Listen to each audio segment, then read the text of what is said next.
Break কষেই না। Hydraulic ছাড়া break কি আর হয়? সালা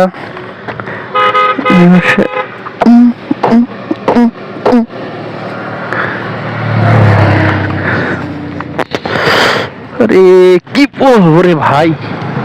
আসসালামু আলাইকুম। আই হোপ সবাই ভালো আছেন। আলহামদুলিল্লাহ আমি অনেকটাই ভালো আছি। অনেকদিন পর আসলে মোটর ব্লগিংটা শুরু করতেছি, যেটা আমার ভিডিওতে প্রায় বলা যায় অনেকদিন, প্রায় 2 মাস থেকে আসলে মোটর ব্লগিংটা করি না আমি। আর না করার উদ্দেশ্য হচ্ছে এটাই যে ভিডিও আসলে করব কিভাবে, লাইক কমেন্ট ভিউ কোনো কিছু পাওয়া যায় না, যার কারণে আসলে লেগে থাকাটাও দুষ্কর হয়ে পড়ছে। যাই হোক, এটা শখ হিসাবে আসলে নিছিলাম। দেন যখন এর পিছনে আমি টাকা খরচ করছি, মানে এই শখের পিছনে যখন আমি টাকা খরচ করছি, তখন আসলে এটা শখটা শখ নাই, আসলে প্রফেশনাল ভাবে নিয়ে নিচ্ছি। যাই হোক, তারপরে দেখি চেষ্টায় আসলে সকল সুখের আসলে নিষ্ঠা, কেননা চেষ্টাই যদি না করলাম ফলাফল তো পাওয়ার কোনো সুযোগ নাই। তাই চেষ্টা করে দেখি, 2-1 বছর চেষ্টা করে দেখি। অবশ্য অনেকদিন যাবত আসলে এই লাইনেই আছি আমি। দেন এটাকে আমি অপশনাল হিসাবে নিয়ে নিচ্ছি, মানে করলে পাস না করলে ফেল, এরকম কিছু না। হ্যাঁ, করলেও পাস না করলেও পাস, মানে অপশনাল বলতে কৃষি আর হায়ার ম্যাথ যেমন ক্লাস 9-10-এ ওরকম ভাবে অপশনাল ভাবে নিয়ে নিচ্ছি, ওইটা ব্যাপার না। আর একটা হিসাবে নিয়ে নিচ্ছে, সেটা হচ্ছে আমার প্রাইভেসি হিসাবে নিয়ে নিচ্ছে। আজকে শুক্রবার বাজে হচ্ছে 12:30-এর আশেপাশে হবে। সবাই যায় নামাজ পড়তে, আর আমি কোথায় যাচ্ছি? অফিসে। উপায় নাই। তো একজন এই মধ্যেই, মানে ইতিমধ্যে একজন বলে ফেলছে, আমি যখন অফিসের উদ্দেশ্যে রওনা দিচ্ছিলাম, এমনটা সময় আমার এক চাচাই বলতেছে, এমন এক অফিসে জব করিস, একদিনও ছুটি নাই, শুক্রবারেও ছুটি নাই, এরকম। আসলে কথা হলো, অফিসে জব করা বড় কথা না, কথা হলো অফিস আসলে যেহেতু ক্লায়েন্ট ভুক্তভোগী, ক্লায়েন্টের পথ অনুসরণ করে চলতে হয়, সেই ক্ষেত্রে আসলে শুক্রবারে এটা ছুটি নেওয়াটা একেবারে অফিসের জন্য দুষ্কর। যেহেতু আমরা গ্রাফিক্স ডিজাইনের কাজ করি, আর গ্রাফিক্স ডিজাইন মানেই তো আউটসোর্স মানেই তো খ্রিস্টান বা ইহুদি।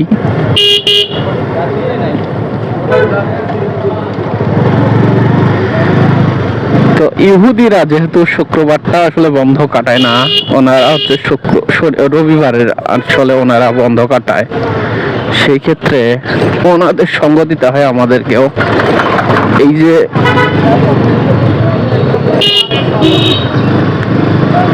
কাকড়াগুলা কি বলবো রে ভাই,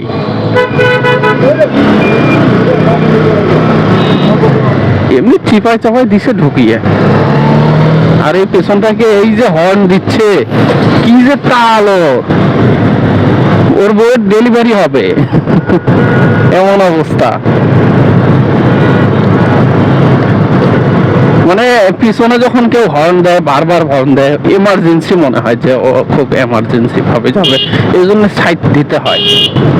এই যে আর একটা গর্ধব, এই সামনে, মানে ও সামন পিছনে কিচ্ছু দেখবে না, এই যে কে গাড়ি চালাচ্ছে না চালাচ্ছে, কোত্থেকে গাড়ি আসতেছে কিছু দেখবে না, ও সামনের দিকে কথা বলতেছে আর যাইতেছে। হ্যাঁ, এমনও গর্ধব আছে।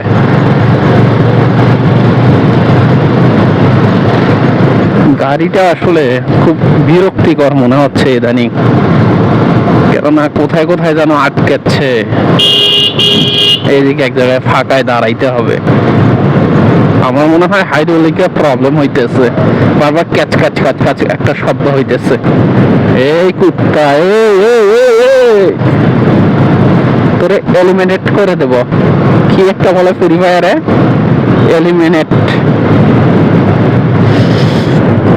এখানে দাঁড়াই, এখানে একটা লাথি মারা লাগবে হাইড্রোলিকে, তাহলে ঠিক হবে। এটা ব্রেক কষেই না, হাইড্রোলিক ছাড়া ব্রেক কি আর হয়? সালা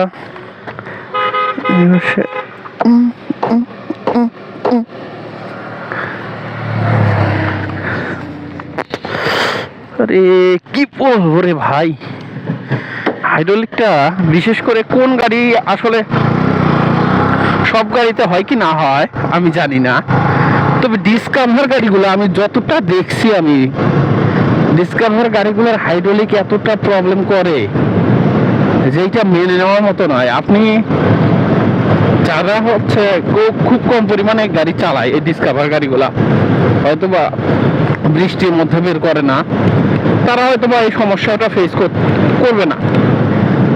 আর আমাদের তো আর ওই রকম নাই, সিচুয়েশন নাই। আমাদের সিচুয়েশনটা এমন যে বৃষ্টি হোক, ঝড় হোক, তুফান হোক, বাতাস হোক, অফিসে যাইতেই হবে। সেই ক্ষেত্রে আসলে যখন কাদার মধ্যে পড়ি, তো মেকানিক্যাল বলছিল আমাকে যে, এই সামনে মুরব্বি মেকানিক্যাল বলছিল আমাকে যে আপনি ইয়ে করেন, যখনই কাদার মধ্যে থেকে আসবেন তখনই পানি দিবেন, দিয়ে ওটা পরিষ্কার করবেন। হাইড্রোলিকটা পরিষ্কার করি, তারপর ওই যে আস্তে আস্তে আস্তে আস্তে এমন কি আর করব। আজকে এটা মানে এটা চাইছিলাম যে আমি খুলে রাখবো, ইয়াটা হাইড্রোলিকটা খুলে রাখবো, পরে চিন্তা করলাম না থাক জিনিসটা। পরে দেখলাম যে হাইড্রোলিকটা যখন বাজে না, যখন হাইড্রোলিকটা হচ্ছে লাগে ইয়ার সাথে, আপনার হাইড্রোলিকের যে প্লেট আছে সেই প্লেটে যখন আটকায়, তখন দেখলাম যে একজন মেকানিক্যাল কি করতেছে, ওই প্লেটের মধ্যে হাইড্রোলিকের যে ইয়ে আছে, আপনার ব্রেক শু আছে, ওখানে একটা পানি মারলো আর খুলে গেল। তখন থেকে এটা শিখছি আর কি। এই জন্য এখানে আপনারা শিখে রাখেন, যদি হাইড্রোলিকে কোনো প্রবলেম হয় এরকম যে আটকাচ্ছে, তাহলে একটা ইটের টুকরো অথবা পাথর দিয়ে আপনি একটা বাড়ি মারবেন। খুব জোরে মারার দরকার নাই, সিম্পল আস্তে আস্তে মারবেন, দেখবেন যে খুলে যাবে ওটা। এরকম রাস্তা পথে অনেকেই হয়তো বা আটকে যাবে, চাকা একদম জাম হয়ে যাবে, তখন কি করবে, আপনার চাকাই তো আর মনে করেন যে ওই অবস্থায় নাই, চালানোর অবস্থায় নাই, বা ঠেলে নিয়ে যাওয়ারও অবস্থানে নাই। সেই ক্ষেত্রে অবশ্যই একটা কাজ করতে পারেন, আপনি ওই যে একটা বাড়ি মারলেন হাইড্রোলিকের যে মেইন পয়েন্ট, অর্থাৎ ব্রেক শু যেখানে থাকে ওখানে একটা বাড়ি মারলেন। এই যে ছোট বাচ্চা দেখছেন, তাহলে এই যে ছোট বাচ্চাগুলো যে আজগুবি দৌড় মারে, এগুলো ড্রাইভার কার? আমাদের মতো হুন্ডা চালক যারা একটু গতি নিয়ে চলবে, কেননা রাস্তা ফাঁকা পাইলে আমরা গতি নিয়ে চলবো, এটা স্বাভাবিক। হ্যাঁ, এইভাবে বাচ্চা কাচ্চা ছেড়ে দেওয়াটা একেবারে উচিত না। যাই হোক, আমি বাচ্চা দেখলে, বয়স্ক মানুষ দেখলে, কুত্তা, বিড়াল অথবা গরুর বাছুর যদি দেখি, তাহলে আমি স্লো যাওয়ার চেষ্টা করি, খুবই স্লো যাওয়ার চেষ্টা করি, কেননা মারাত্মক খুবই সেন্সিটিভ। একদিন এক বাচ্চা, আমি দেখতেইছি এরকম ট্রাক দাঁড়ায় আছে, এই ভ্যানটার মতো ট্রাক দাঁড়ায় আছে, ও ট্রাকের মতো ঘষাঘষি করতেছে, কি জানো দেখতেছে, ঘষাঘষি করতেছে। আমি আমি মানে কল্পনা করতে পারি নাই ও ওভাবে দৌড় মারবে, এমন ভাবে দৌড় মারছে, আল্লাহ! আমি চিল্লাইছি, এই করে চিল্লিয়ে ওখানে দেখলাম যে এই সাইডে লাগছে, এই সাইডে লাগছে। এখানে মূলত যদি ওরকম ভাবে স্লো না করতাম, তাহলে দেখা যেত যে বাচ্চাটা একেবারে নিচেই যাইতো। পরে দাঁড়াইছি, এক পিছনে এক ছেলে মক্কেল, হ্যাঁ আমার কলিগ, তো বলছে ভাই দাঁড়ানোর দরকার নাই, ঝামেলা হবে, আপনি চলে যান। ও ছিল আমার ইয়াই ছিল, প্লিয়ন হিসাবে ছিল। হ্যাঁ, পরে তো 100 টান, না এখানে দাঁড়ানো যাবে না, কেননা দোষটা যতই ওর হোক, দোষটা সম্পূর্ণ দায়ভার আমাকেই দিবে ওরা, যারা ওখানে আসছিল বা যারা দেখে নাই। সম্পূর্ণ দায়ভারটা আমাকেই নিতে হবে। আর কথা হলো টাকাটা বড় কথা নয়, 1,000 2,000 টাকা যাই, এটা বড় কথা নয়। এরকম যে একজন ভদ্রলোক, আমি যে একজন ভদ্রলোক সেইটা কেউ আর দেখতে নাই। হ্যাঁ, ডাইরেক্টলি এসে হয়তো বা যদি চোখটা পুরো একটা লাগে দেয়, করার কিচ্ছু নাই। পরে ভাবলাম যে দরকার নাই ভাই, চলে যাই, যেহেতু ক্ষয়ক্ষতিটা কম হয়েছে। হ্যাঁ, মানে আজকে আমার সময় নষ্ট করার দরকার নাই, আর গালি খাওয়ারও দরকার নাই। পারলে একটা তারপর থেকেও বেঁচে গেলাম, দরকার নাই। এটাই আসলে শিক্ষণীয় বিষয় এগুলাই, যে আপনি আপনার শিশুকে যথেষ্ট সেফটি মেনটেন করে চালান। রাস্তাঘাটে কোথায় দৌড় মারতেছে হিরিশ করে, আমরা যারা বাইকার আছি, যারা অটো চালক, যারা ভ্যান চালক, যারা ট্রাক চালক, যারা ছোট মোটো গাড়ি চালক, তারা আসলে ওইভাবে গাড়িটা চালায় না। দেখেন আমি যেভাবে গাড়িটা চালাচ্ছি, কত আছে 52, হ্যাঁ 52 কিলোমিটার স্পিডে চালাচ্ছি, পার আওয়ার ঘন্টা। হ্যাঁ, তো এই ক্ষেত্রে একজন যদি পুরুষ করে দৌড় মারে, আমার কি ক্ষমতা আছে এই গাড়িটা আটকানো? আর এটা যে এরকম না যে এটা এবিএস গাড়ি, এটাও তো না। হ্যাঁ, যাই হোক, একটু সাবধানতা মেনটেন করলে দেখা যায়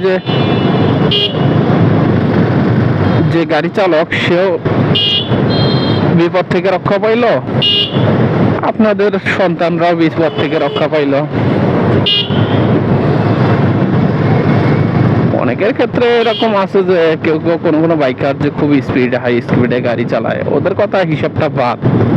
ওরা তো চলন্ত মানুষের পাশায় বাজা দিতে ওরা ইতস্ত বোধ করে না। হ্যাঁ, আস্তে রুক যাবে, নিচে নামাই লাগবে, কেননা রাস্তাটা খুব ছোট, রাস্তাটা ভালো, মানে কোনো বাঁকা বুকে রাস্তা নাই, কিন্তু রাস্তাটা ছোট।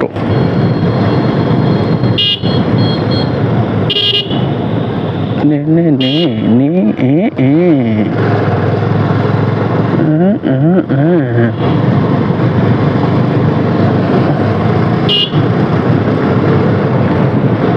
খুব জরুরি বাঁচতেছে, মানে মোটরসাইকেলটা সার্ভিসিং করাটা খুব জরুরি। তারপরে চালাইতেছি, কতদিন চলে এই হিসাবে। তো যাই হোক, আমি ব্লগিংটা এখানেই শেষ করব। বেশি কথা বলার আসলে মুড নাই, আর খুব বেশি ব্লগ বানিয়েও কোনো ফায়দা হয় না। ভালো থাকবেন, সুস্থ থাকবেন, আল্লাহ হাফেজ।